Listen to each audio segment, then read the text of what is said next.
Unexplained America. Hello, this is Unexplained America, and I'm your host, Lisa.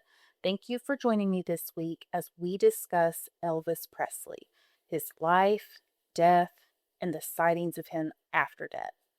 Now, little business, please leave a 5-star rating wherever you listen, a comment, follow, subscribe. All these items help the podcast and are very appreciated. Also, follow along on all the social media platforms. Again, I'm going to mention the live show. So by the time that this show comes out, the live show is about in 2 weeks, and it is at the historic Ritz Theater in Malvern, Arkansas on Saturday, July 11th at 7 p.m. Now you can message me, leave a comment for the ticket purchasing link. Now, this is a joint live show with my friends at Cryptids Across the Atlas, and you can get your tickets today or at the door. You can just show up, but the tickets are $10. But we're going to get started with this week's episode. On Tuesday, August 16th, 1977, around 3 p.m., Elvis Presley, the icon and proclaimed king of rock and roll, was declared dead. However, for decades after, and still to this day, there have been reported sightings of Elvis, even as recent 2020. Yes, in this episode, we will dive a bit into Elvis's history, his meteoric career, the events around his death, and why so many people just couldn't let the king go. Now, most of us know a lot about Elvis. There have been many books, documentaries, biopic films, films that really have come out recently. So I'm not going to go crazy here, but we still need to look at Elvis's background, his life, my own quote unquote relationship with the king via my mother. And I will tell you, my name is Lisa Marie, by the way. So we're going to go backwards because there is a lot of unexplained history here for sure. And I felt like I knew a lot about Elvis before I began this. I had seen, the new Elvis movie that came out. I even saw Priscilla. I had read Priscilla's book. Anyway, there it was a lot of information that I did not know and that I find very interesting. So I hope you guys will too.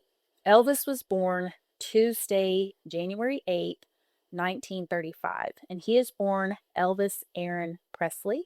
He's born in Tupelo, Mississippi. His parents are Vernon Elvis and then Gladys Smith Presley. They had both grown up in the area, and kind of just a little background about Tupelo.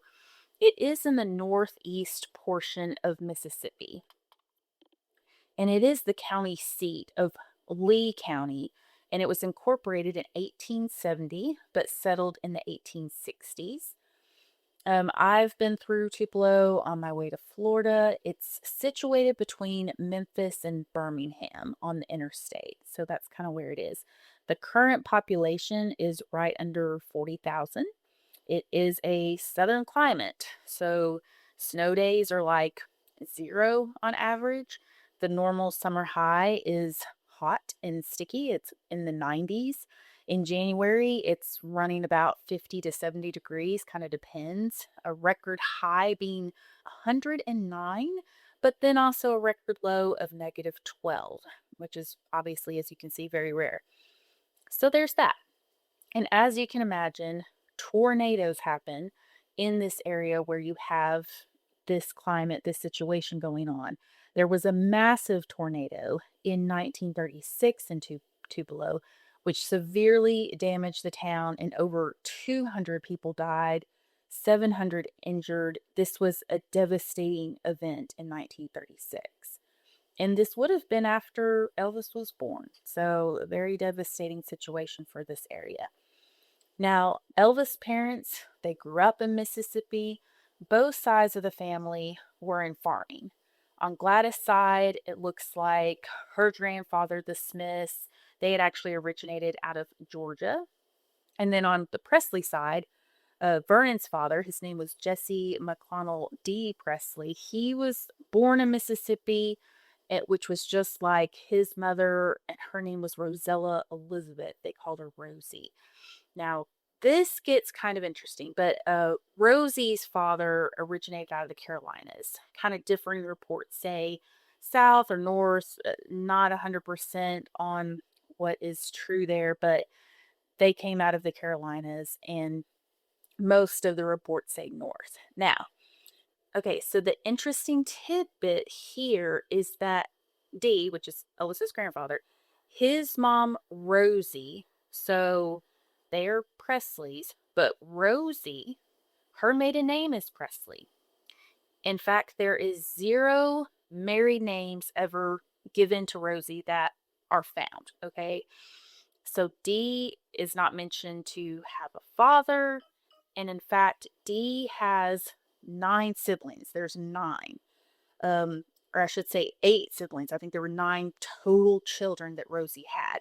So Rosie's first child is born in 1879, her last in 1907, in all with the last name Presley. Okay, no other names, no man, quote unquote, given as a father to any of these children. Okay, now D, uh, Elvis's grandfather, was in fact Rosie's 5th child. I cannot again find any mention to the fathers. There were relatives that actually had looked into this and looked into possible men that had been named as fathers to these children, but they refuted these claims. Okay, so in her like find grave, there's you know people in the family that came forward and said, okay, this was not her husband, he was born, the document. So 0 documentation to show that Rosie was married or had any father's claim to these 9 children. So I will say, if anyone happens to know the situation, because obviously there was a man involved somewhere, this is just very interesting. I don't know if this was quote unquote scandalous. This was, I mean, her first child was born in 1879. I don't know. There's a million questions. I think I could have a podcast just on Rosie. My goodness. Very interesting stuff. But if anybody happens to know Rosie's story, let me know. I would love to know and do a follow up. So that's a side note on Rosie. Now, moving forward, again, could spend all day on Rosie. Vernon and Gladys, they get married in 1933. And as I mentioned, they have Elvis in 1935. Well, Gladys was pregnant with twin boys, but Elvis's brother, Jesse, his twin, was stillborn. And they were born at home, by the way. We'll kind of touch on this as we get into later autopsy stuff. But this left Elvis as an only child who was and would be very close to both his parents his entire life. Like they were this unit of 3 and they were just thick. They were very together, these 3, okay? Now, in 1940, Elvis's dad is working as a carpenter. Gladys is working as a seamstress. They're living in Mississippi. They're a very happy family. Again, they're very thick, but they are definitely lower middle class or working class, just working hard to make ends meet. Sometimes ends are not meeting, okay? Just very struggling, okay? Now, by 1948, the family moved the 98 miles northwest to Memphis. And by this time, Vernon's beloved mother and Elvis's grandmother, Minnie Mae, her name is Minnie Mae Hood Presley, she lives with them and would also remain with Elvis for his entire lifetime, okay? Now, and so now there's 4. they're thick, very thick. Now, the 1950 census states that Minnie is living with Vernon's family in Memphis. Vernon is working in a paint factory. He's providing for the family while Gladys and Minnie stay home. Now, Minnie is listed as a widow. However, Dee and Minnie were divorced, and Dee remarries another woman named Vera by 1948, and he ends up staying with her until he dies in 1973, just FYI. So you also have this very not something that they wanted, but Minnie was listed as a widow in the census, so she did not want to acknowledge a divorce or anything like that. I don't know the relationship with D later on because he's really not quote unquote around. Minnie is always around, okay? So Minnie lives with them. She claims to be a widow, but again, Dee went on, remarried, and all that stuff. Now, Elvis's family, they are a deeply religious family. Now, Elvis grows up in the Assembly of God church. He loves gospel music. In fact, Elvis showed a real propensity for music, kind of got that from Gladys, had a love and just a natural like vibe for music, a love of it.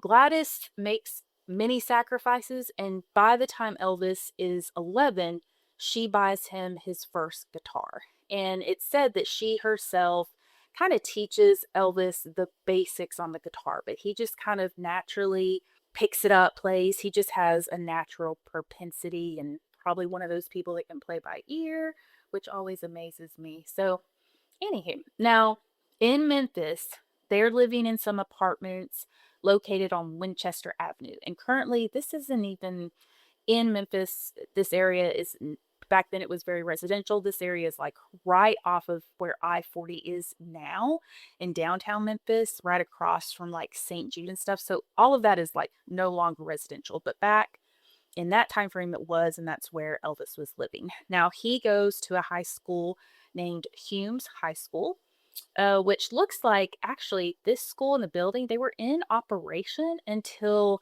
2024. And then they rezoned into the Booker T. Washington School District. But this was like a historic building and such, and a very big deal to the city of Memphis as that's where Elvis went. Now, in high school, a classmate named William remembered Elvis as a shy, quiet, country boy. He was kind of fresh from his move from Tupelo, from the country, all the way through high school until they graduated in 1953. This is how William remembered Elvis. But he did say Elvis was different. He wore his hair long. He kind of had that ducktail style, which is where the hair is slicked back on the sides and kind of longer in the back, giving that ducktail appearance. And this was in a time period. So this is in the 50s, okay? This was when everybody was wearing a flat top. So he definitely looked very different. He also wore, it said gabardine slacks instead of the normal quote unquote Levi's jeans. So everybody's wearing jeans with their flat top. And Elvis is like, he has his hair slicked back, it's longer, and he is wearing slacks. He has his own vibe. He is already showing like a different vibe than everybody else. Now he does, William says, show a propensity for a love of cars, which will stay with Elvis forever. Now he drives at this time a 1940 Lincoln Coupe, and at this time he's singing, he's playing his guitar. Mainly it's country vibes. He does have some rockabilly, which we'll get into that, but all of the boys at that time participate in ROTC. But Elvis did not participate in anything else. Like he didn't participate. But he did participate in male, what they called male beauty shows, which was kind of like a talent show, but he would showcase his singing and playing, and it said that he would win these talent shows. Whenever he got up, he would typically win. He was pretty good. Now, people weren't really impressed as far as other teenagers at that time. William mentioned that impressed, I guess the boys weren't, but probably the girls were. So this is a boy's perspective. But he did mention that Elvis would play some touch football with the boys and that Elvis was tough, but he was a loner. He just did his own thing, and obviously his own thing would pay off tremendously in the end. We discussed that Elvis was very influenced by gospel and country music. So it's a lot of country music. These propensities are coming from Tupelo, his raising. He loved gospel, but he was deeply inspired by the rhythm and blues music he found in Memphis, and specifically with the African Americans that were there in Memphis doing an amazing job, and they had all that blues music and what we think of now is like the Bill Street going on. But Elvis would frequent many of these clubs. He would show up. And even back when he was younger, he would go to churches and he just loved like that rhythm and blues and just kind of a deeper sound. Now, and he just loved to witness and watch all these other amazing musicians. And he was very influenced by all of these things. Now, during his high school days, he forms his first band with two brothers. It's a Dorsey and a Johnny Burnett. Now, they play at some local venues. During the summer, he would actually play music and he was working, kind of helping out his family. They were in Memphis and they had moved to Memphis to kind of get a leg up and find work for Vernon, but they still were not making tons of money by any means, okay? Now, after graduating high school, he graduates in 1953. He actually is working for a company called Crown Electric, and he's driving a truck and he's doing any job for the company, but he's also going to classes at night to be an electrician. So this was kind of right away. Now, on the flip side of things, he also records what's called an acetate disc. This is just a type of record. You hear about vinyl records or whatever, but this was just a material that was used for a record that was popular between the 1930s and 1950s. But he records this acetate disc, and there's two songs, and he is submitting these songs. He submits it to this record company owner producer named Sam Phillips, who at that time owned Sun Records in Memphis. Now, Sam had worked with huge talents in Memphis, and he had worked with like Johnny Cash and later Jerry Lee Lewis. But Sam listens to these recordings, he likes what he's hearing, and he brings Elvis in to hear more. With Sam, so Elvis meets, and this is in 1954, okay? And Elvis is still working at Crown Electric. Like, he's still working, he's doing music, he's doing them both. But he meets a guitarist named Scotty Moore and then a bass player, Bill Black. And Sam kind of like coordinates this, but they record covers of a song called That's All Right.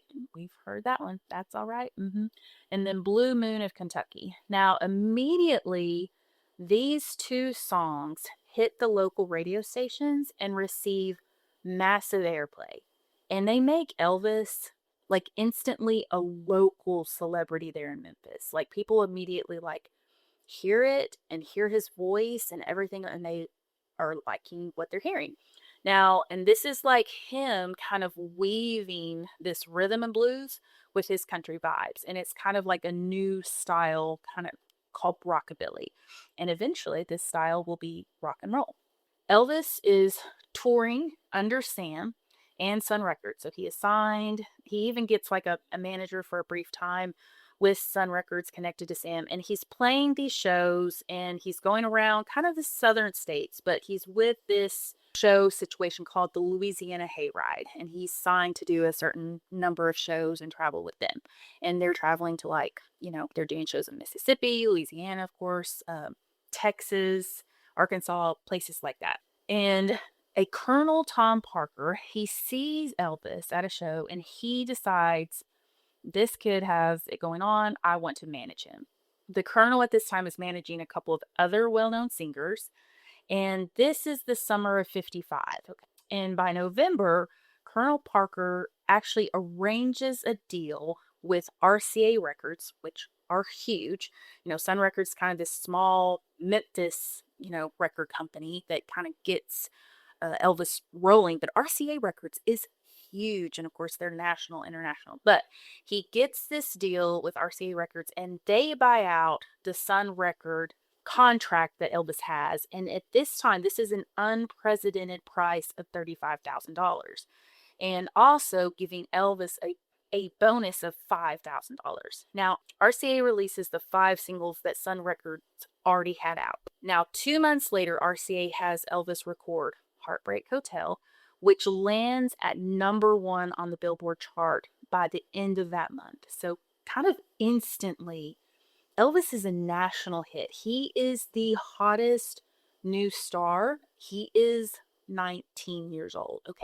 His rise to fame is meteoric. I mean, it really is. It is quote unquote, this electricity combined it with a sweetness, his sideburns, a southern accent, and a smile that is the most devastating thing since the atom bomb. This is what's explained. You sprinkle all this liberally with music and dramatic talent, and this is who Elvis is. So just all of these things. He had it. He had it. Now in 1956, RCA they put out their first record, and it's literally titled Elvis Presley, and the whole album becomes number one. It sells like 1 million in sales, earns a gold record kind of really quickly. Just snap, snap, snap.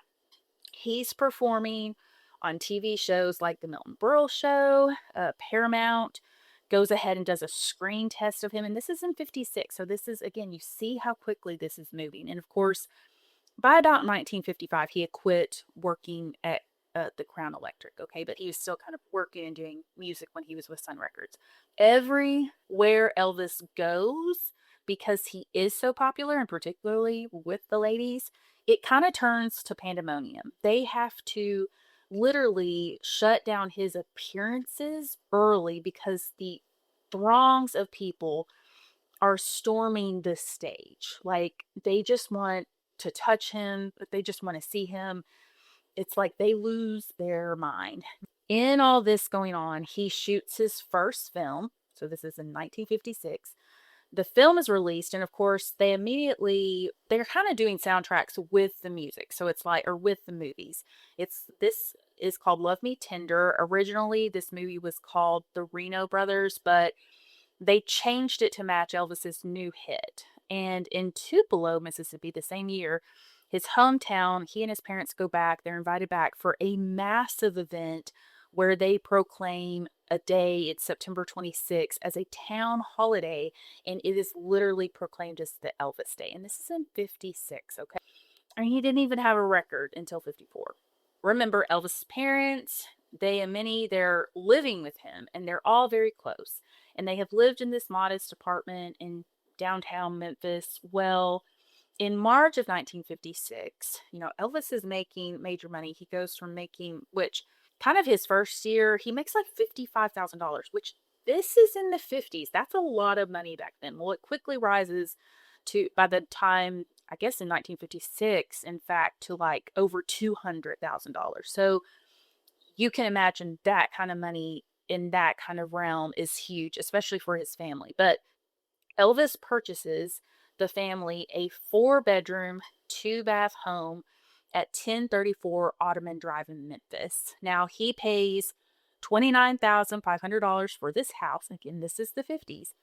And this is double the average home purchase at the time. And his family before this couldn't even purchase a house. They're renting an apartment, okay?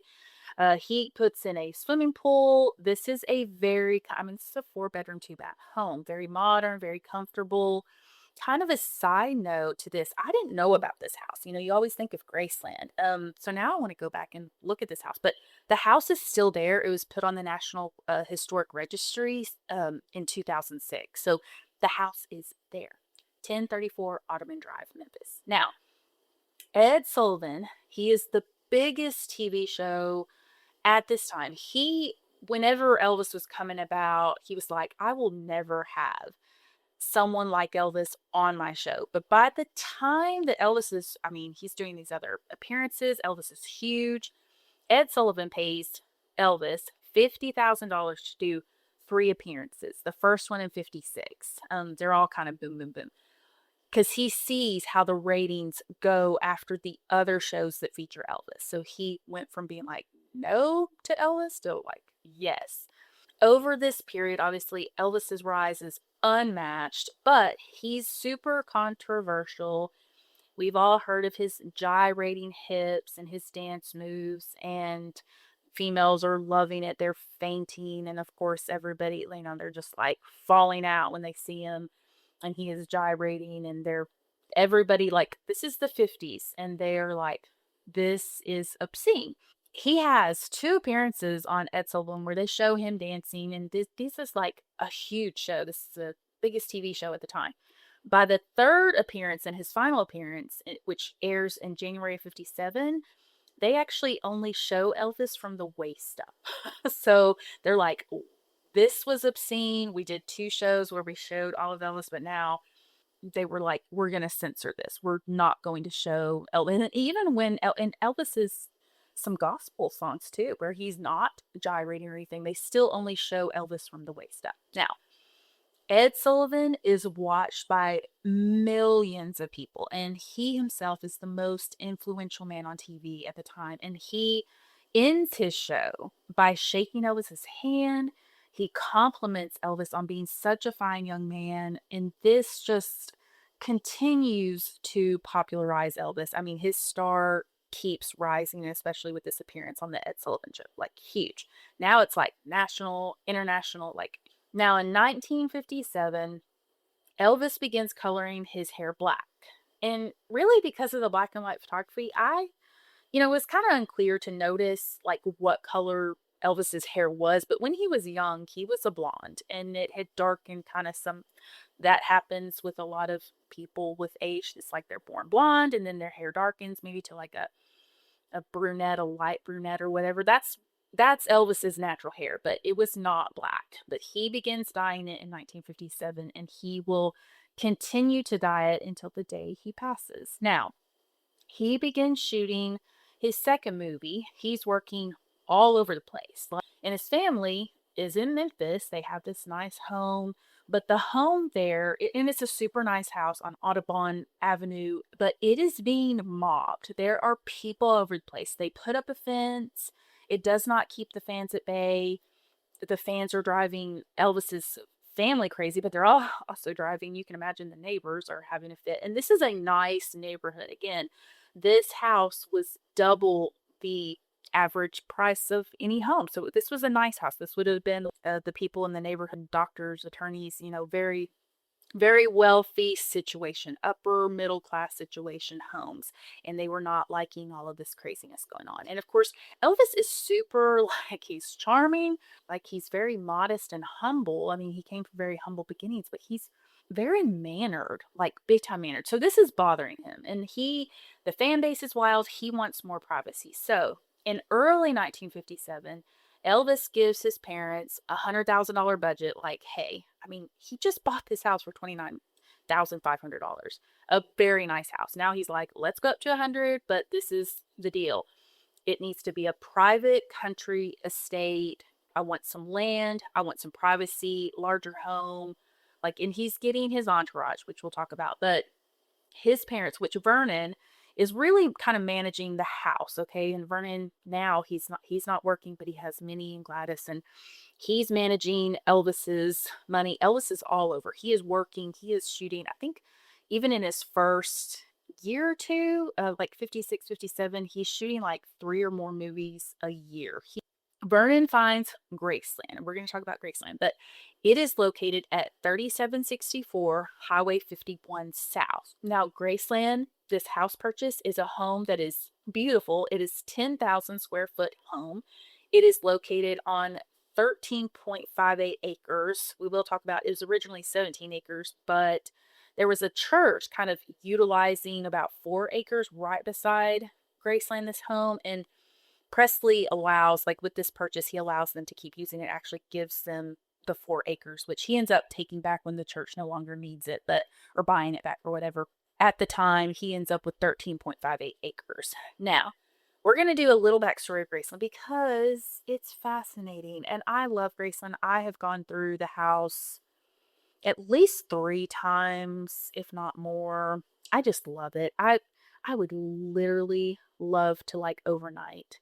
I know that they don't allow that, but that would be like a dream come true to like live in Graceland. I love Graceland. I love museums, but I love a museum where it's like you can go. It's like the Biltmore Estate, anyway, I love the Biltmore Estate too, but it's just so fascinating to me. So we're going to talk about Graceland. So a little background. So a Stephen Cummings Tooth. So he comes from Canada. He's originally in Canada. He comes into America. He settles in Memphis, and he has this successful printing firm called SC Tooth and Company. Well, he purchases 500 acres of land outside of Memphis. This is to the south of Memphis. And this is in 1864, like literally a year before the Civil War actually ends. Now, this land is agricultural and such. There's not a house. This is just 500 acres of land. Now, Stephen, he has a daughter named Grace. So he ends up naming after Grace. He names this land, just this land, Grace Land. Grace Land. That makes sense.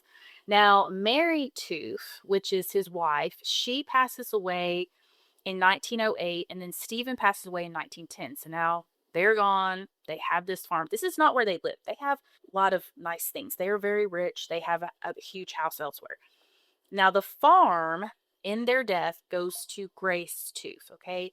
Now, Grace dies in 1928, and then her sister, Ruth Tooth Brown, she inherits this land. And Ruth has 3 children, and she splits the land down. And this, again, this is just land. This is not like they're not trying to live there, but she splits this land down for all 3 of her 3 children to give them 158 acres apiece. This happens in 1939. Now, Ruth actually passes in 1958, just a side note. And then one of Ruth's daughters, who's also called Ruth, she is Ruth Fraser Brown Moore. Okay, so yes. Now, this Ruth, the young Ruth, she is a happening Memphis socialite.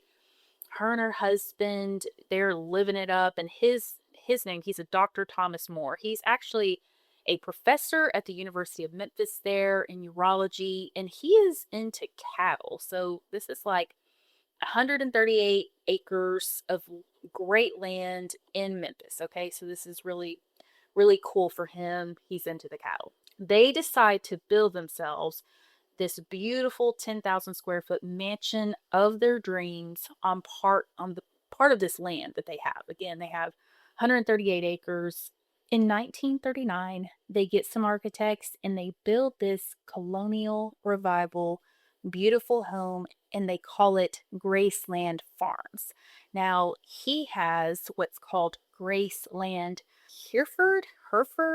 It sounds like heifer to me, but I guess we're the cattle. But that is his cattle situation that's on the 138 acres. They are about 46 years old. They're living in the mansion of their dreams. They're entertaining the socialites of Memphis. And by the way, I think I had already said this. Ruth has a daughter. She is Ruth as well. Young Ruth is a harpist, and she is with the Memphis Symphony Orchestra. Now, she is married to a man named Charles Cobb, and in 1948, they live in Graceland too. Like, they move in with her parents. Now, in 1952, Ruth Moore and Dr. Moore, who've been married forever, they divorce. Ruth and Charles, they remain at Graceland. But then Mom Ruth asks if baby Ruth, and I can't say this with a straight face, but I called her baby Ruth. She asked if baby Ruth and Charles wish to buy the home. Baby Ruth declines just because the house and the acreage is too much to keep up with. Like, she doesn't want to deal with that. So they decide to sell the house, and by March of 1957, remember, here comes Vernon. He's been giving this $100,000 or so budget to get a nice big home with a nice big acreage, okay? Vernon and Gladys, they fall in love with Graceland. And Elvis comes in, Elvis is working. He loves it too. And so they write up the agreement. They all are owners in the house, like all together. But in the agreement, Ruth actually decides to purchase Elvis's home on Audubon. So they're going to switch houses, basically. Now, she's going to give him $55,000 for his house on Audubon. So he purchases Graceland for $102,500. And it states that he actually puts $10,000 in cash, and then he mortgages like $37,500 in a little mortgage. Now, a side note, just so you know, Ruth passes away, Ruth Moore, in 1974, but baby Ruth lives until 2013, just FYI. And it said that the Audubon house that Ruth trades, she ends up living in it for a minute, but then she ends up renting it out in the future, and then it sells and goes on from there. Now, and again, it's still there, and I want to see it because I've never seen it. I've never heard about the Audubon house. Everything's always about Graceland. The Presleys, They want to refurbish and remodel Graceland because now the house is about 20 years old from the time it was built. Elvis is busy. He's making music appearances and he's doing the movies. Like, he is super busy. So Vernon and Gladys and Minnie, they move into the house after making adjustments, and we'll talk about what else they do. But they move in May 16th of 1957. But Elvis doesn't officially even stay at Graceland until June, just because he's busy. Now, before moving in, they put in, like, Elvis has that fieldstone wall that's there. Like, he has that put up, and he has a gate. And this is to ensure fans, like, cannot access his grounds like they had been doing at Audubon. And after Elvis moves in, he is the one that adds the kidney-shaped pool, which is off that living room and what is now, they call it the music room, but at the time that the house was built, it was a solarium, which, if you're not familiar with that, it's just basically more like a sunroom, okay? But Elvis turns it into a music room. Originally, when they move in, Vernon and Gladys, they're the ones that have the bedroom off the main foyer, which is situated behind the living room. Now, if you've ever done a tour of Graceland, they're going to call it Minnie's room, but, and eventually it will be, but originally the room was for Vernon and Gladys, and that is their bedroom. Is really big right off that main hallway. Now, Elvis's master bedroom is upstairs, and he had an office upstairs, which had originally been a bedroom as well, but he has like a huge master bath, and then a huge master dressing room, which is really like a bedroom in itself, if that makes sense. So there's kind of like, it's all just huge, and that's on the front side of the second story. Now, on the back side was like Elvis's office, and then actually Minnie's bedroom was upstairs with Elvis originally. So like his parents are downstairs and Minnie's upstairs. Now, Elvis, like all young men in the 1950s, he had to register for the military draft, like they all did. His draft registration actually happened when he was a senior in high school. It was 1953. Now, in 1957, the Army holds a press conference and they state that Elvis would be drafted more than likely to serve his time in the next year or so. And of course, this is huge news because this is a star. Elvis is huge, okay? Now, the Navy and the Air Force, they actually vie for Elvis. They're like, both want Elvis to enter their branches, and they're offering all kinds of special treatment. And really, the Air Force really wanted him because they planned on flying Elvis around to perform for their soldiers. Like, that was what they were offering. And of course, then Elvis would not have to do basically really anything, quote unquote, to military. Now, Elvis, on the flip side, he turns them both down. He states he does not want any special kind of treatment, and he just wants to enter like he would have normally if he wasn't famous, just as the normal Army soldier. He just wants to serve his country with no special treatment. So, on March 24th, 1958, Elvis is officially drafted into the U.S. Army. Now, he reports to Fort Chaffee, which is in my home state of Arkansas. And I'm sure it was a huge to-do. And of course, everything to do with Elvis is filmed. It's huge. Like, we can't even imagine, but it's huge. Now, he does his basic training at Fort Hood in Texas. And so he's kind of working on his basic training, and then they send him to like an advanced training school. So all this is like in Fort Hood. Okay. But so this is like between March and September, like he's working on this, but he does get like a 2-week break in June. And he literally, during his break, they have him record 5 songs in Nashville. So he is busy. They know he's going into the Army. They want to get these songs recorded. Now, on August 9th, Elvis's precious mom, Gladys, she is admitted into the hospital. Now, she is admitted with acute hepatitis, which they state is really a liver issue, and she is jaundiced. Like, and her friends will say that she had been sick most of that year. And especially, and some people even said that she was extremely heartsick because of Elvis being drafted, and she knew that he would be sent overseas. Like, you're going to get in, you're going to go to Germany, you're going to serve like everybody serves, like a quote unquote time frame of 2 years. Okay. Everyone says that this broke her heart, but she was really sick most of the year. And when I say jaundice, evidently the jaundice was like a yellowing of the skin, like her skin was yellow, her eyes were yellow. Her liver was not operating the way it should. And it is alleged that she was a heavy drinker, which will actually make Elvis not a drinker. He is never into alcohol. He prefers to drink his Dr. Peppers and such. Not that he lives a healthy lifestyle, which we will talk about, but because of his mom's ailments, he stays away from alcohol. So just FYI there. Gladys is sick. She is in the Methodist hospital. She enters on Saturday the 9th. Elvis is at Fort Hood, still in training.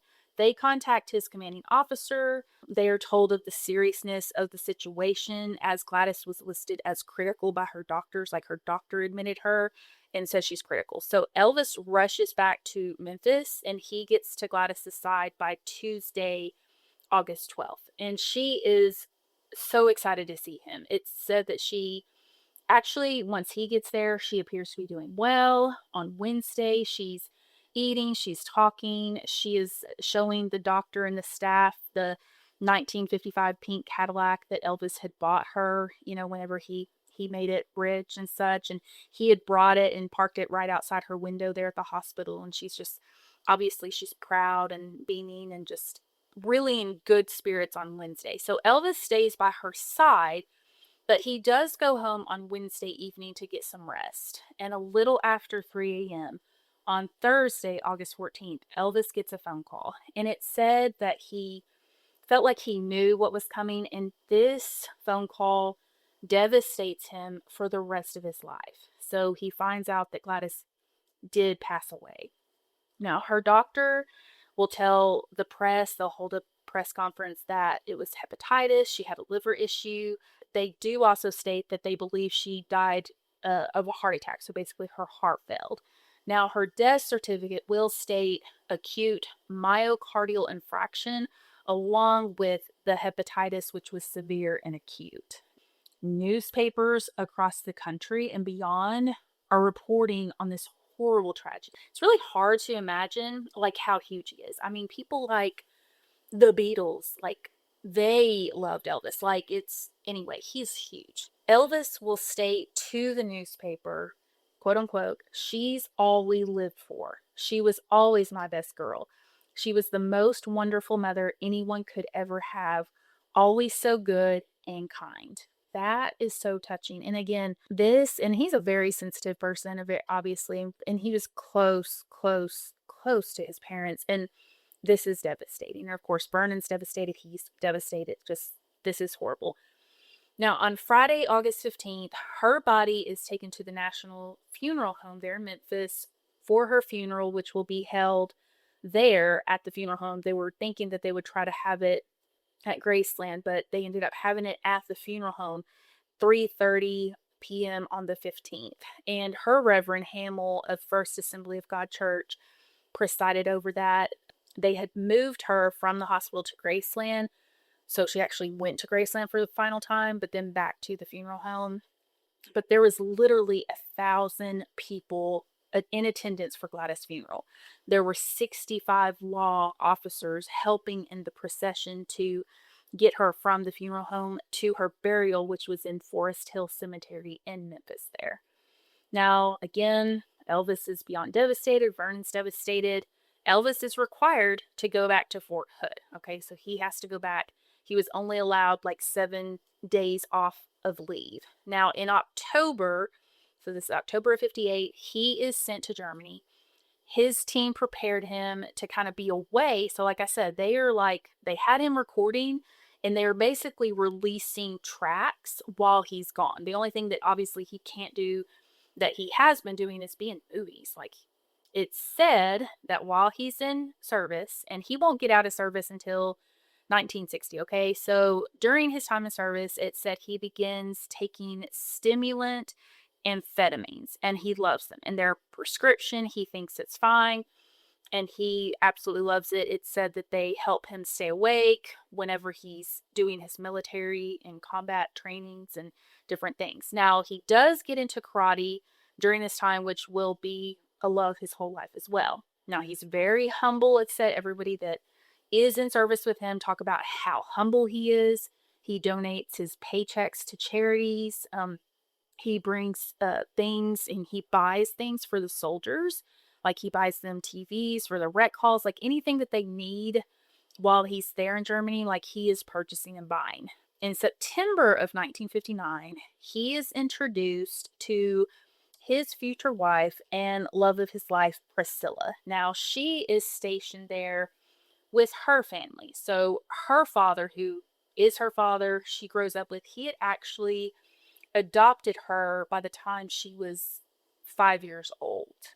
Now, Elvis is only 24 at this time, and Priscilla is only 14. They are 10 years apart. But Elvis becomes very smitten with Priscilla. She's beautiful. And they have some dates. He is aware of her very young age and such. So, kind of between his own accord and then obviously her father's accord, their relationship is very PG, at least at first. I mean, she's literally 14. Not research items, but I told you guys I had already in the past read Priscilla's book, Elvis and Me, which was written in 1986, which I definitely recommend. Biopic, Elvis, and then the Sofia Coppola's Priscilla, which were both great. So go see, go read, definitely. This, in my episode here, obviously I have to glaze a lot of this, but those items, those movies get really deep, and especially Priscilla, it matches really her book precisely. And a lot of the items in her book are in the biopic Elvis as well. They do a good job of kind of keeping to what was really said, done, whatever, mannerisms and so forth. Elvis confides in Priscilla. He is scared of not having a career when he returns. Like, he has all this grief over losing Gladys. He's worried. Like, he just basically can talk to Priscilla in a way that he can't talk to other people. So they form this relationship. And of course, you can imagine Priscilla is literally at 14-year-old dating kind of this, or befriending Elvis, the most famous man in the world, at this time. So, and she is being hounded by reporters as well. Like, they are literally kind of dating and talk. I guess the kids would call it talking now. Okay. Now, Elvis is honorably discharged and he is able to return back to the States in March of 1960. And I will go back and say Priscilla's maiden name, in English, we would pronounce it Bouli. In French, because to me it looks very French, it's Boulia. Yeah, Beaulieu. It's definitely French. Now, her original, like her mom had been briefly married to her father who had died, and then she married Bouli. Now, Priscilla's actual original maiden name was Wagner. But anyway, she is Priscilla Ann Wagner Bouli. Elvis is discharged. It's March of 1960. And during his time away, like literally while he's in the army, he has 10 songs that top the Billboard charts. Okay. He's like number one. Because his team, again, had been releasing these earlier recorded works. So he is as popular as ever. All of his fears can subside on that. Now, he is immediately going back to doing his thing, and they're making more films. Like, yes.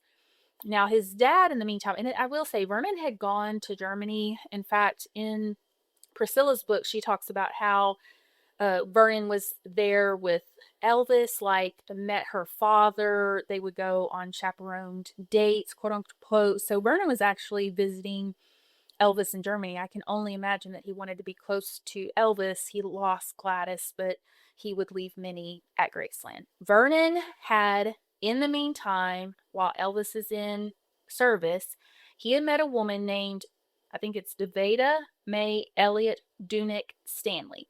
She had been twice divorced. She had one child. His name is David. We'll talk about him in the future. He was 7 years old at this time, and it looks like she had had two previous little babies that had passed at birth. That's horrible. Now, she and Vernon, they date briefly, and they get married July 3rd of 1960.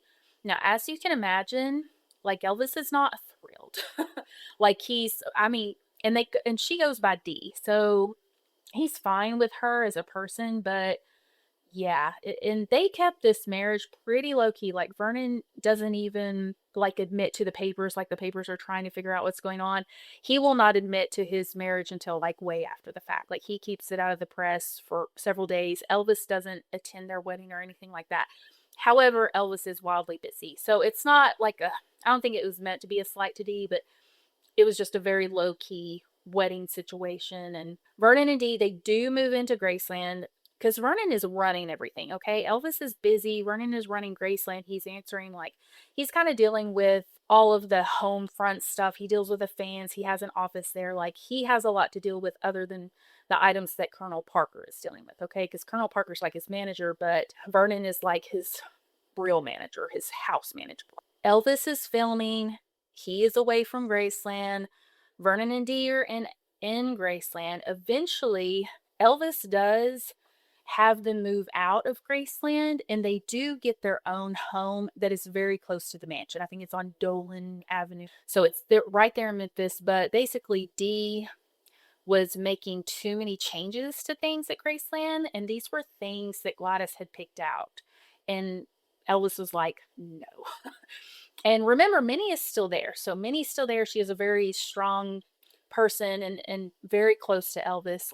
Goodness, like his mom and dad. But she is there. So she will remain with Elvis. And she moves, like her bedroom is moved downstairs. And again, when you go to Graceland today, they'll call it his grandma's room, Minnie's room. So, and you can actually see into her room and closet and bathroom. It's super cool. Now, Priscilla is in Germany, and Elvis is writing to her, and they occasionally talk, but Elvis is surrounded, he's doing movies, he's surrounded by these glamorous women. It's said that he's dating the likes of Nancy Sinatra. He does have a past girlfriend named Anita Wood, who had actually come to Gladys's funeral. And now, fast forward, this is 1962, and Elvis, like between 1960 and 62, he is periodically writing to Priscilla and talking to her, but it's very periodic. And of course, she is still very much in love with him, but she's kind of like, okay, this is how it is. Now, Elvis reaches out to Priscilla in 62, and he kind of talks her parents into allowing her to fly over and meet him in California over her summer break. And he makes all kinds of concessions about having chaperones. He tells them that his dad and stepmom Dee are going to be with them. And again, by this time, Priscilla is 16. Okay. So she was born in 1945 and this is 62. So yes, so she's very young. Now, by 1963, Priscilla and Elvis have talked her family into allowing her to move to Memphis and finish her senior year of high school actually in Memphis. Now, the stipulation is she enters into a Catholic girls' school. She is supposed to be living with Vernon and Dee. And so she is enrolled into the Immaculate Conception Cathedral School in Memphis. This does happen, but she is spending a lot of time at Graceland. Now, Elvis isn't always there, okay? And she does turn 18 during this time, and eventually, and she's visiting Minnie, who's always there, but eventually she is just flat out living at Graceland, okay? She's not really living with Vernon and Dee like the concession was. Now, again, Elvis is still busy. He does not, keep Priscilla with him in California when he's shooting these movies. And in fact, Priscilla's hearing about how he is, he's doing a movie with the actress Anne Margaret and that they're together. And of course, he's denying this, but not really convincingly. But he is just doing his life, living his life, and she is in Memphis waiting on him. So she does graduate from Immaculate in June of 1963. Like her whole family comes in and they have a whole celebration for her. And then she does go on to attend the Patricia Stevens Finishing and Career School in Memphis. So she is doing more than just sitting around with Minnie. So she's doing that. He's working. Fast forward to December of 1966. So this is several years of this going back and forth, kind of just really dating. Now, Elvis officially proposes to Priscilla. And on May 1st of 1967, Priscilla he flies her out to Las Vegas, and she gets there at like 3 a.m. They get their marriage license at 3 a.m. on the 1st. They go rest until about noon, and then they have a private ceremony in the suite at the Aladdin Hotel. Now, it's said that they have a double ring ceremony where they promise to love, cherish, and honor, but they edit out obey each other. Now, she has a 4 carat total diamond ring. Actually, it's more than 4 carats. The 4 carats is in the middle, it's the center stone. And this ring is said to cost around $20,000. Now, they spend a few days honeymooning in Palm Springs before going back to Graceland. And this was both of their first marriages. It said that Elvis wanted for her to be a quote unquote virgin bride. It said that they did not do anything quote unquote physically, or they did stuff physically, but they did not have sex before marriage. And he is 32 when he marries her, and she is 22, by the way. And they had literally, I will say, by this time in his life, 32 years old, he has released 25 music albums. He has also corresponded with these music albums. He's done 25 Hollywood movies. He hadn't yet won a Grammy, but he had been nominated numerous times. But he is a star. I mean, he is huge. And he had been performing, he had been a huge star since 1956 and performing since 1954. So he has done all of this by the time he's 32. Now, in 1967, he does record his first Grammy win. Now, this is a gospel recording of How Great Thou Art. And if you've not heard his rendition, like, listen to it. We played this at my mother's funeral. She loved Elvis, like I mentioned. And of course, this song means a lot, but Elvis does this song amazing. So, now, and that is his first Grammy win. And in fact, he'll win 3 Grammys, I believe, and they're all gospel albums. Now, very quickly, Priscilla is pregnant, and on Thursday, February 1st of 1968, Priscilla gives birth to their daughter, Lisa Marie Presley. Now, she weighs in at 6 pounds, 15 ounces, healthy baby girl. Vernon is there with Elvis at the Baptist Hospital in Memphis. This is where she is born, and he tells reporters Elvis is nervous but darned happy. Now, the two of them are now 3, and both Elvis and Priscilla are in love with their baby girl. But Elvis is still working, and in fact, in between 1968 and 1973, he launches his quote unquote comeback special, which is on TV. It's a huge TV special.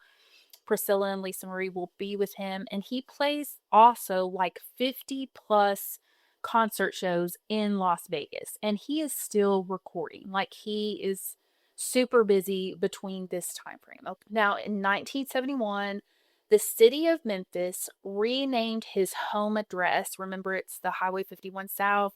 That becomes, in 71, becomes Elvis Presley Boulevard, which we know that to this day it is. Now, they had actually been looking at naming different routes since 1966. Like, they had been talking about different highways, different routes, but this one stuck, and rightly so, because it makes perfect sense, especially for what's to come, that they don't even realize, obviously, at that time, how integral Elvis and Graceland are going to be to the city of Memphis, okay? Now, married life results in a lot of difficulties. Elvis is always performing. He's not always staying faithful or perceived to not be faithful. In July of 1972, the newspapers report that Priscilla had left Graceland and had moved with Lisa Marie to Los Angeles. Now, friends of the couple state their marriage was facing difficulties. They reported that Elvis, while performing, had been photographed with a woman on a motorcycle that was not Priscilla. Now, both Priscilla and Elvis are said to have affairs, and it's stated that he actually had a songwriter slash former Miss Tennessee that he had met, and he started dating her. In fact, it was like as soon as Priscilla left, this woman moves in. So she moves into Graceland kind of right after this in 1972, and her name is Linda Thompson, and she's 22. Yes, so not too much younger than Priscilla was, but definitely much younger than Elvis. The actual split with Priscilla, it had happened again by February of 72, okay? It wasn't reported till July, but she had actually left in February of that year. with them having marital issues and such, yes. Now, we had talked about Elvis being introduced to the amphetamines back when he was doing his time in Germany. That was said to be the time that he started with prescription drugs. Now, we discussed Elvis's position on drinking, and he felt like drinking alcohol was bad. Elvis did engage in the prescription drugs because he felt like if they were prescribed, then they were from doctors and they were fine. He did not do quote unquote street drugs. So, and you can only imagine what was going on with prescription drugs. This is the 60s. I don't know if you've ever seen Valley of the Dolls, is it called? But yes, I mean, there was just a time frame when people were definitely abusing prescription drugs. Think of people like Judy Garland and all these people in the film industry, in Hollywood, and entertainers. Like, they have to be up, so they took like uppers, they took downers, they were pill popping because they wanted to sleep, they wanted to work harder. It was just never ending. And in Elvis's mind, he truly did not understand what harm he was causing his body. Like, he did not get it. Now, Priscilla got it. He had gotten her kind of on the pills. She was with him kind of to be on his same track, and she did not like it. She was not into the pill popping. That was one of the things that really messed with their relationship and was a huge issue for Priscilla, even more than like the infidelity. And she loved him, like absolutely loved him. And you're going to kind of see this in the next thing that we talk about. But yeah, this was just a huge issue in his relationships with everyone, and obviously for his life. So, on October 9th of 1973, Priscilla and Elvis, they walk out of a Santa Monica courtroom, and she's living there, okay? She's living in California. They walk out arm in arm. They're holding hands. He leaves her with a kiss. He kisses her, and they are officially divorced on that day. And they are like, it's just so crazy, but it says a lot about him that his ex-wife will love him to this day, okay? It says a lot, and we'll talk more about that. But her settlement in the divorce was stated by his attorney as super generous. Like, basically, it was just very generous. He wasn't trying to do anything but take care of her. Now, Elvis just wants her to be happy. He wants her to be taken care of. She gets 1.5 million in the settlement. And again, this is 73. They had a house that was in LA. They had purchased a house in LA. She gets 50% of the proceeds. They're going to sell that house. She also gets 5% of Elvis Presley music. So she's getting 5% dividends on that. She gets $4,200 a month in just spousal support for 1 year. And then she gets $4,000 a month for child support for Lisa, which of course goes on. Now, they do have quote unquote joint custody, but Lisa Marie will live with Priscilla. They again, they're very much in love still and in respect with each other, and they take care of Lisa together, okay? And Lisa, of course, spends time with Elvis whenever she can. Now, but she's got school and everything else. By this time, Elvis is showing signs that his health is declining, okay? Between the stress, the prescription drugs, he is also very much into food. And like I said, he doesn't drink alcohol, but he drinks soda. So he's into just sugary, fattening foods. I mean, he's overweight. He's put on a lot of weight. Whenever he's performing, he is sweaty. He is slurring his words. It is said that he does have an overdose in 1973. Kind of, he's also devastated about the loss of his marriage, the loss of Priscilla.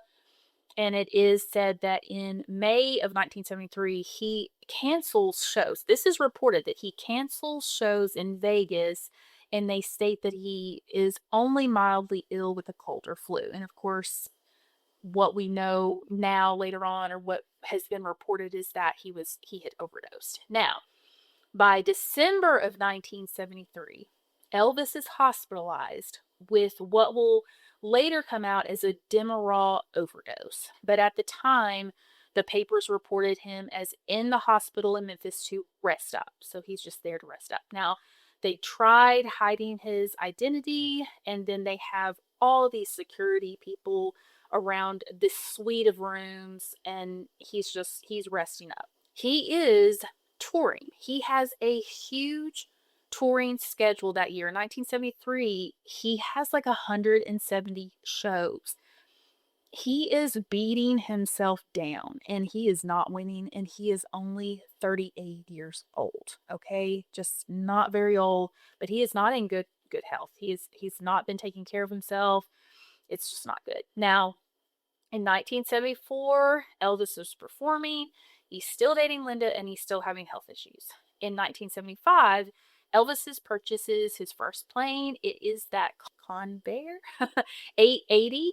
This plane is purchased for $250,000. It was 15 years old at that time and had been used by Delta Airlines. It could fly 110 passengers. Now, Elvis spends another $800,000 on the plane, having this plane completely refurbished, and it is a luxury. It's to his liking. He can, like, it has a big conference table, it has a bedroom, it has 14 karat gold, like the seat belts. It is amazing. So he is flying this plane all his engagements. He of course names this plane after his beloved girl, the Lisa Marie. I told you I am also Lisa Marie, and my mom loved Elvis, but I was going to be Marie regardless. So actually, my name was either going to be Lisa or it was going to be Jennifer, and it was always going to be Marie. So just note that I wasn't necessarily named after her, but I'm sure that was in the back of my mom's mind. Now, I did have a high school teacher. He taught, I think it was AP history. It was my junior year, and and of course he sees my name every single Monday. Every single Monday, he would ask me if I had visited my dad at Graceland. By the way, this sucks when you're like a teenager in high school. Like, yeah, I'm like, really? And this happened like every single Monday. I'm like not even joking. So that was fun. Now, this very plane that he bought in 1975, of course, you can go see it with your own eyes, or you have at Graceland. And it is absolutely magical. I will post my pictures, but again, gold plated seatbelts. Like, this is 1975 heaven. Everything's like that green, and there's gold, and I mean, it's all preserved. It's really something special. I love how everything is just so preserved. And again, I will post a picture of me with the Lisa Marie. Okay. Now, in 1975, he also begins construction on his racquetball court, which at the time it's an indoor racquetball court. It has exercise equipment, it has a jacuzzi, spa situation. It has pinball machines and a piano for entertaining and kind of like a bar area. Like, you can also visit his racquetball court. And it seems like the first time I went through the Graceland, it was just a court. Like, you could see the whole court. You could walk on it. Now, when you go now, the racquetball court has all of his costume and such. They basically ran out of room, and it's tons of memorabilia are covering. So anyway, it's very, very awesome. Now, in August of 75, Elvis was performing shows in Las Vegas, and he becomes very ill. And in fact, on August 21st, he flies back to Memphis. He is hospitalized again at Baptist, and he would be in the hospital until Monday, September 15th, guys. Like, he goes into 24, almost a month. He has an enlarged colon. He is extremely fatigued. Now, he does have a personal doctor, and I'm sure you guys have heard of Dr. Nick, but it's Dr. George Nickopoulos, and he will go by Dr. Nick. Now, he tells Elvis he really needs to take it easy for 3 months once he's even out of the hospital. Like, he's supposed to just take it easy and rest for 3 months. Now, on September 18th, Elvis is reported riding out of Graceland with his girlfriend Linda on 2 different vehicles he had purchased called Fun Mobiles. Now, these are like trikes, okay? And I think you can view these Fun Mobiles at his museum situation, which is also really fun. But when they asked him, of course, he's flying through Memphis, he's coming out of Graceland. There's always people, there's always reporters. When he is home, there were always people there, but he is asked how he's feeling, and he says he feels fine. And again, he is supposed to be resting. In 1976, he is going strong. He is traveling all over the country and he performs 50 shows. And there is very much a strong female following. So it's like all those teenage girls in the 1950s that loved him are now in their 30s and they still love him and they want to see his performances. Now, obviously, Elvis is hardly the young, beautiful man that he was and was in the 50s and 60s, and now he is quite larger. It's said that he is about anywhere from 260, probably even if they thought that he was 260, it was probably even 275, but he is overweight. His performances are running about an hour. He's not very active. The women do not care. Like, people do not care. They don't care if he's hitting his words. He just kind of makes light of it. He does a great show still, but he is struggling. Okay, he's doing maybe an hour. He's sweating. He's overweight. Everybody is just in love with him still, and they just want to see him. They just want to see him. Now, he is still with Linda, but their relationship is ending right under her nose, and he literally has started a relationship with someone else. Like, literally in December of 1976, newspapers are reporting that Linda is saying that she's tired of Elvis, tired of Elvis, tired of being his toy. But literally in that same month, he is reporting as having a new lady who is flown out to his shows and that he plans to marry this girl. Now, this is all literally in the same month, like the same month these two different stories are being reported. Now, this new lady, she was also, I think her sister was in the pageant business, and Elvis had met her doing pageants. I think it was like a Miss Universe, but her sister was maybe Miss Tennessee. But she is 21 years old, and her name is Ginger Alden. Now, very quickly, and again, she's 21, guys. He could have birthed her easily, very easily, but he moves her in. They get very serious, and her parents think that she's just kind of stays. Again, Minnie is still there. They think she has her own bedroom and just stays there, but no, they're together, quote unquote. Now it says that by January of 77, it's said by Ginger that Elvis asked, her to marry him, and he gives her a 15-carat diamond. Now, however, they do not announce this engagement. Nothing is said about this engagement. It is all kept quiet, and she won't announce it till much later. Meantime, Elvis is touring, and he is very much touring. He has 11 shows in February, and then he does take some time off, and he and Ginger and his other friends, they go to Hawaii. Now, he cuts his time short in Hawaii because it said that he gets sand in his eyes, and he comes back to Memphis to deal with that, and Dr. Nick states that he has scratched his cornea. Now, he has more shows scheduled. So in March, he is performing shows, and this is like every single night. He starts the 23rd of March, goes through the 30th. Now, he ends up canceling, I think, some shows that were scheduled for like the 31st and 1st.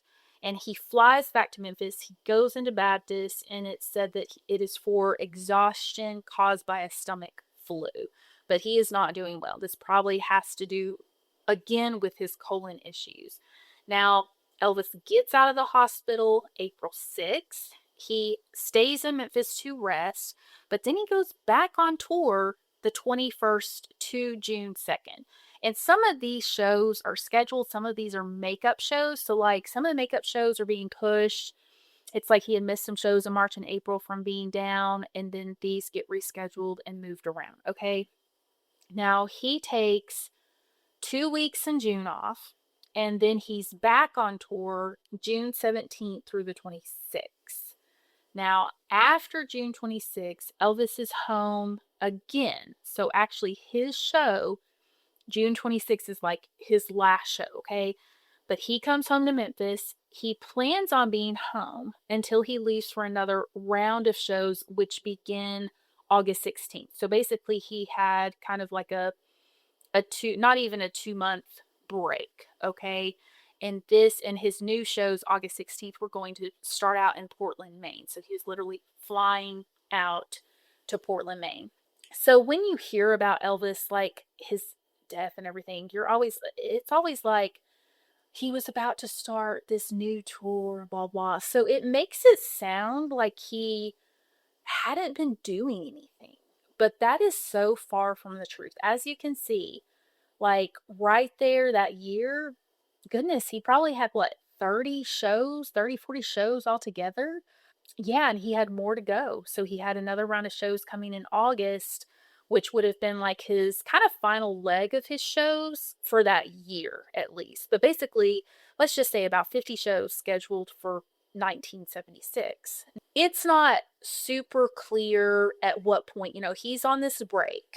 And it's not super clear when Lisa Marie arrives to Memphis, but she is 9 years old by this time. She had, her birthday's in February. She had this massive birthday party on his plane when she turned 9. It was just this big to do. And of course, anytime he's home or gets a break, he is with her. He flies her to Memphis. Okay. But she is pictured with Elvis and Ginger riding in his car. They had gone to a movie on Friday, August 12th. So she is in Memphis. She is in Graceland spending time with them.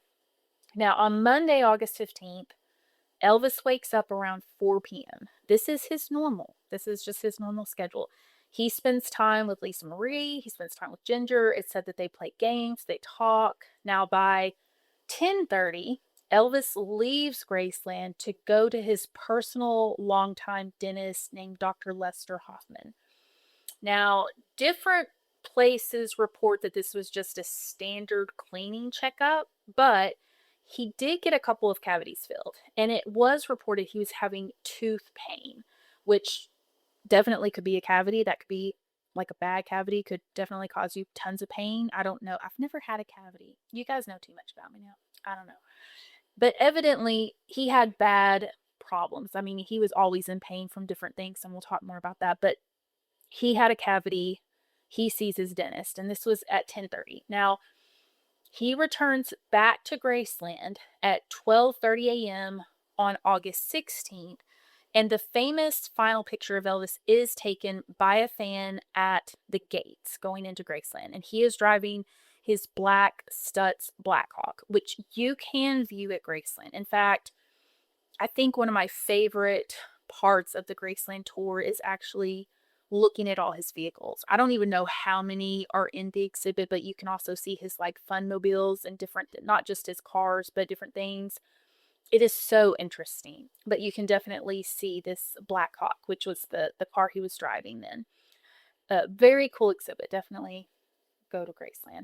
Now, around 2 a.m., Elvis is said to call Dr. Nick and request pain meds. Now, he was given some pain meds at his dentist, but he requests some pain meds. He's having trouble with his teeth. He's always in pain, but Dr. Nick gets him 6, I'm going to say this wrong, dialidids, which are opioids, okay? And usually these pills are given after a surgery or an injury. Now, it said that Elvis takes all 6 of these, and he has his stepbrother, it said Ricky Stanley picked them up. Now, this is one of these kids, okay? Ricky Stanley picks them up. Now, at 4, Elvis calls up his cousin Billy to come over and play racquetball. Now, he shows up with his wife Jo, and the 4 of them play racquetball with Ginger, okay? Now, around 4:30 or 5, this is when they're kind of finished playing racquetball. He plays a couple of songs for them. He plays the song Blue Eyes Crying and I believe one other song. But he's kind of playing some music. He's at his racquetball court. He has the piano there. Now, this is all a super normal night for Elvis. Like, he is said, obviously, you can see he's got a lot of people in his employ. So he has all of his extended family, like cousins. He has Vernon's brother works for him. There's all kinds of people there. He even has Linda Thompson, his ex-girlfriend before Ginger, like her brother works for Elvis. So he has kept this entourage, which is another reason why poor Elvis is working so hard. He's doing this. He is super generous. You've heard all the stories about him buying Cadillacs for people. Like, he really did. Like, there were nurses at Baptist that would take care of him. He bought them a car. Like, if someone said they needed something, he bought it. And then, of course, he's taking care of all of his family. I mean, that's just what he did and what he felt like he needed to do, and that was important to him. But he is working himself to death in his generosity. At 5 a.m., it said that he and Ginger go upstairs. They, he kisses Lisa Marie. So her room at this point is upstairs. Okay. She basically took Minnie's room, so to speak. He kisses her goodnight. Him and Ginger go to bed, or they begin the process. They're watching TV. They're getting ready for bed.